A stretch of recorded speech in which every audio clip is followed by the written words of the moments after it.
हुकूमत आज़ाद कश्मीर की जानिब से 3 रोज़ा लॉकडाउन में नरमी का आज तीसरा और आखिरी दिन है, जहां पर तमाम शॉप्स आज रात को 12 बजे बंद कर दी जाएंगी। वहीं पे बार्बर शॉप्स और ब्यूटी सैलून और ब्यूटी पार्लर भी आज रात 12 बजे बंद कर दिए जाएंगे।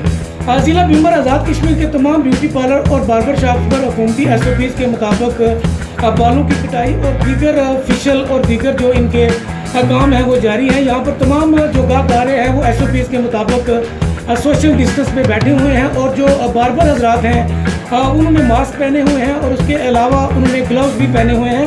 हैंड सैनिटाइज़र और डेटोल और सफाई का ख़ास ख्याल रखा गया है।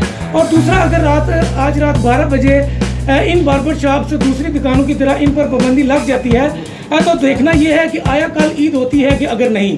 अगर कल ईद होती है तो फिर तो इसकी पाबंदी किसी हद तक ठीक है, लेकिन अगर एक दिन मज़ीद हुकूमती ऐलान के मुताबिक दिन बढ़ जाता है या ईद एक दिन आगे चली जाती है तो देखना यह है कि हुकूमत आज़ाद कश्मीर इन बार्बर हजरात को एक दिन के लिए मज़ीद जो है ना वो काम करने की नरमी देगी या नहीं।